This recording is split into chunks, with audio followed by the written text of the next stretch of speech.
রূপোর গহনা আমাদের প্রত্যেকের বাড়িতে কিন্তু থাকে। এই গহনা আমরা কিন্তু প্রত্যেকে বাড়িতে ইউজ করি। অনেকে আমরা কী করি হয়তো তুলে রাখি। তা এটা তুলে রাখলে বা ব্যবহার করলে একটা সমস্যা হয় কি, দেখবেন কিছুদিনের মধ্যে এই গহনাগুলো কিন্তু কালো হয়ে যায়। যেটা পরিষ্কার করতে আমরা কী করি, আবার হয়তো দোকানে নিয়ে গিয়ে এটা পয়সা খরচ করে আমরা পরিষ্কার করে নিয়ে আসি।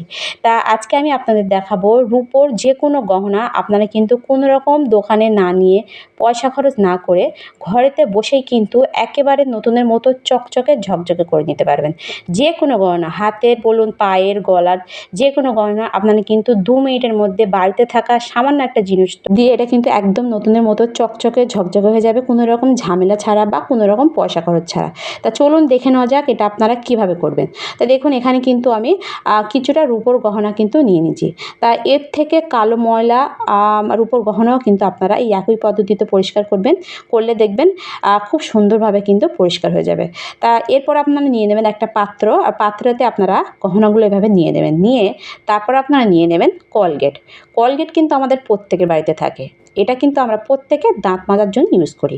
কিন্তু দাঁত মাজা ছাড়া এই কলগেট দিয়ে যে রূপোর গহনা যে খুব সুন্দরভাবে পরিষ্কার করা যায়, অনেকে হয়তো জানে না। আপনারা প্রথমে কী করবেন, রূপোর গহনাগুলো নিয়ে আপনারা হাতে একটু কলগেট এভাবে লাগিয়ে নেবেন। এভাবে লাগিয়ে নিয়ে আপনারা প্রত্যেক গহনার উপর এভাবে কিন্তু লাগিয়ে দেবেন। এভাবে শুকনো অবস্থায় কিন্তু লাগিয়ে দেবেন। আর দরকার হয় সামান্য একটু জল কিন্তু আপনারা হাতে লাগিয়ে নেবেন। নিয়ে প্রত্যেক গহনাটায় ভালোভাবে কিন্তু এভাবে কলগেটটা লাগিয়ে নেবেন। এভাবে লাগিয়ে নিয়ে আপনারা কী করবেন, এটা কিন্তু 5 মিনিটের জন্য এভাবে কিন্তু আপনারা রেখে দেবেন। তা আমি পুরোটা ভালোভাবে কিন্তু কলগেট, সামান্য একটু কলগেট নিলেই কিন্তু হবে, খুব বেশি যে লাগবে তা না।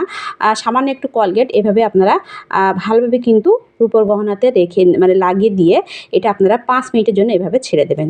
এভাবে 5 মিনিট পর যখন দেখবেন একটু শুকিয়ে গেছে, তখন আপনারা এটা পরিষ্কার করবেন। তা দেখুন এখানে কিন্তু আমার 5 মিনিট হয়ে গেছে। এটা আপনারা কীভাবে পরিষ্কার করবেন, এভাবে যখন 5 মিনিট পর তারপর আপনারা নিয়ে নেবেন একটা ব্রাশ। বাড়িতে থাকা খারাপ একটা ব্রাশ আপনারা নিয়ে ব্রাশটা এভাবে একটু ভিজিয়ে নেবেন। নিয়ে এভাবে কিন্তু একদম ডলা দেবেন। এইভাবে ব্রাশ দিয়ে ঘষলে দেখবেন এই গহনাগুলো একদম কিন্তু নতুনের মতো পরিষ্কার চকচকে ঝকঝকে হয়ে যাবে, কোনো রকম ঝামেলা ছাড়াই। তো এভাবে প্রথমে আমি কিন্তু প্রত্যেকটা জিনিস ভালোভাবে একটু এভাবে কিন্তু মানে ব্রাশ দিয়ে ঘষে নেব। ঘষে নিয়ে তারপর আমি আপনাদের দেখাচ্ছি এটা পরিষ্কার হয় কি না। কিন্তু আপনারা হাত দিয়েও ভালোভাবে একটু ডলে নিতে পারেন। তা হাত দিয়ে ডলে নিলে কী হবে, আমার রূপোর গহনার যে ডিজাইন থাকে, ডিজাইনের মধ্যে অনেক সময় দেখবেন ময়লা জমে থাকে, সেগুলো কিন্তু হাত দিয়ে ডললে কিন্তু উঠবে না। তা আপনারা যদি এভাবে ব্রাশ দিয়ে ডলেন তাহলে দেখবেন কর্নারে লুকিয়ে থাকা ময়লাও কিন্তু খুব সুন্দরভাবে বেরিয়ে যাবে। তো দেখুন এখানে কিন্তু আমার ভালোভাবে পরিষ্কার করা হয়ে গেছে। এরপর আমি একটা পাত্রে কিছুটা জল নিয়ে নিয়েছি। তা দেখুন জলে আমি একবার ধুয়েছি। তা দেখুন গহনাগুলো কতটা চকচক করেছে।